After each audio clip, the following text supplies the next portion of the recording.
Hello friends, welcome to relish living. నేను మీ దీప్తి. అందరు ఎలా ఉన్నారండి? నేను చాలా బాగున్నాను. అండ్ ఈరోజు మంచి రెసిపీతో మీ ముందుకు వచ్చాను.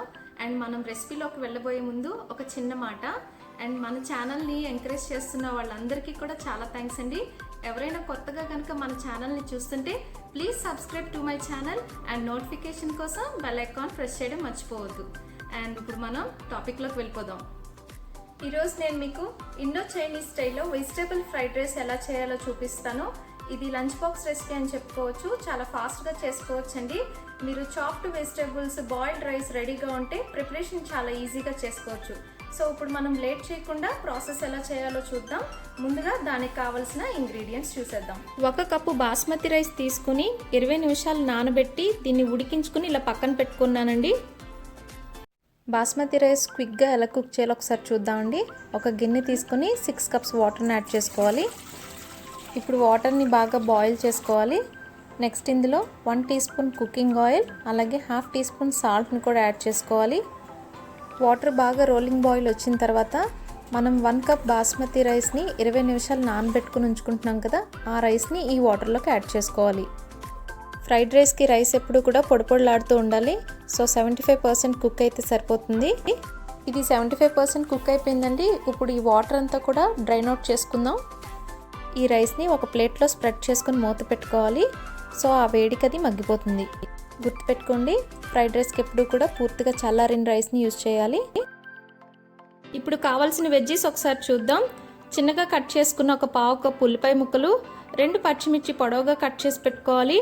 ఒక 1/2 కప్పు క్యాప్సికమ్ లేదా బెల్ పెప్పర్ తీసుకోవాలి. నేను ఇక్కడ 3 కలర్స్ యూస్ చేస్తున్నానండి. మీరు రెగ్యులర్ గ్రీన్ తీసుకోవచ్చు. ఒక 1/2 కప్పు చిన్నగా కట్ చేసిన క్యారెట్, 2 టేబుల్ స్పూన్ల బీన్స్, 2 టేబుల్ స్పూన్ల పచ్చి బఠానీ ఉడకపెట్టుకున్నది, ఒక 1/2 కప్పు కార్న్, అలాగే లాస్ట్లో వేయడానికి 2 టేబుల్ స్పూన్ల స్ప్రింగ్ ఆనియన్స్ అండ్ కొంచెం కొత్తిమీర, 2 టేబుల్ స్పూన్ల ఆయిల్, 1 టీ స్పూన్ చిన్నగా కట్ చేసిన అల్లం ముక్కలు, అలాగే 1 టీ స్పూన్ చిన్నగా కట్ చేసిన వెల్లుల్లి రెబ్బలు నేను 2 తీసుకున్నానండి, 1 టీ స్పూన్ మిరియాల పొడి, రుచికి సరిపడా ఉప్పు నేను ఇక్కడ 1 టీ స్పూన్ తీసుకున్నాను, 2 టేబుల్ స్పూన్ల సోయా సాస్, అలాగే 1 టేబుల్ స్పూన్ వెనిగర్ కావాలి. స్టవ్ ఆన్ చేసుకుని ఒక నాన్ స్టిక్ ప్యాన్ కానీ కడాయి కానీ పెట్టుకోవాలి.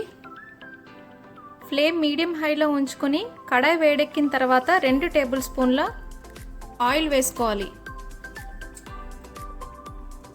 ప్రాసెస్ అంతా కూడా హై హీట్లోనే ఉంచుకోవాలండి. ఇప్పుడు చిన్నగా కట్ చేసుకున్న అల్లం ముక్కలు వేసుకుందాం. అలాగే చిన్నగా కట్ చేసిన గార్లిక్ కూడా వేసుకోవాలి. కొంచెం బాగా ఫ్రై అయిన తర్వాత ఉల్లిపాయ ముక్కలు వేసుకుందాం. పచ్చిమిర్చి ఇప్పుడు ఒకసారి బాగా వేయించుకోవాలండి, మాడిపోకుండా ఉండాలి. ఇప్పుడు కొంచెం ఉల్లిపాయలు సాఫ్ట్ అయినాయి కదా, ఇప్పుడు ఇందులో క్యారెట్, బఠానీ, క్యాప్సికమ్, బీన్స్, అలాగే కార్న్ కూడా యాడ్ చేసుకుని ఒకసారి కలుపుకోవాలి.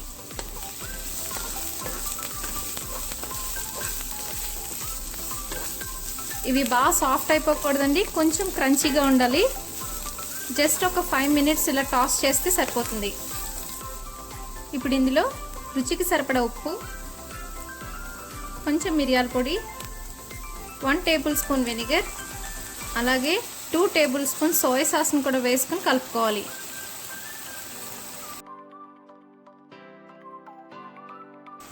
ఇప్పుడు మనం బాయిల్డ్ రైస్ని యాడ్ చేసుకుందాం.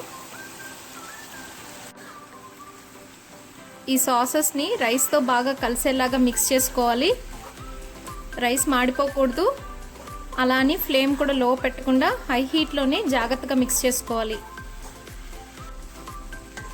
సోయా సాస్లో సాల్ట్ ఉంటుందండి. మనం రైస్లో కూడా కొంచెం సాల్ట్ వేసి బాయిల్ చేసుకుంటాం. సో రుచికి సరిపడా అడ్జస్ట్ చేసుకుని యాడ్ చేసుకోవాలి సాల్ట్. నేను ఇక్కడ 1 టీ స్పూన్ తీసుకున్నాను. అండ్ స్పైస్కి కూడా నేను 1 టీ స్పూన్ మిరియాల పొడిని యాడ్ చేసుకున్నా. మీరు ఎక్కువ స్పైస్ తినేవాళ్ళైతే మీ టేస్ట్కి తగ్గట్టుగా కొంచెం ఎక్కువ తీసుకోండి. రైస్లోకి మీరు ఏ వెజ్జీస్ అయినా తీసుకోవచ్చు. అందుబాటులో ఏ ఉంటే అవి, క్యాబేజ్, కాలీఫ్లవర్, క్యాప్సికమ్ మీ ఇష్టం. ఎన్ని వెజ్జీస్ వేసుకుంటే అంత కలర్ఫుల్గా ఉంటుంది. లాస్ట్లో ఇలాగా కొత్తిమీర, స్ప్రింగ్ ఆనియన్స్ వేసుకుని ఒకసారి మిక్స్ చేసుకుంటే మన ఫ్రైడ్ రైస్ రెడీ అయిపోయినట్లే. ఇప్పుడు దీన్ని ఒక సర్వింగ్ బౌల్లోకి తీసేసుకుందాం. మన ఫ్రైడ్ రైస్ రెడీ అయిపోయింది. దీన్ని మంచూరియాతో కానీ లేదు ఇలానే తిన్నా కూడా చాలా బాగుంటుంది. చూసారు కదా ఫ్రైడ్ రైస్ సింపుల్గా ఇంట్లో ఎలా చేసుకోవాలో. ఎప్పుడైనా లెఫ్ట్ ఓవర్ రైస్ ఉంటే కనుక ఇలా ఫ్రైడ్ రైస్ ట్రై చేయండి. బాస్మతితోనే కాదు ఏ రైస్తో చేసినా కూడా ఫ్రైడ్ రైస్ బాగానే ఉంటుంది. సో ఈ రెసిపీని ట్రై చేసి మీ వాల్యుబుల్ కమెంట్స్ అండ్ సజెషన్స్ నాకు చెప్పండి. నా వీడియో కనుక నచ్చినట్లయితే like, share and subscribe to my channel. Thanks for watching and నా నోటిఫికేషన్ కోసం బెల్ ఐకాన్ ప్రెస్ చేయడం మర్చిపోవద్దు. See in the next video. అంతవరకు బాయ్ బాయ్.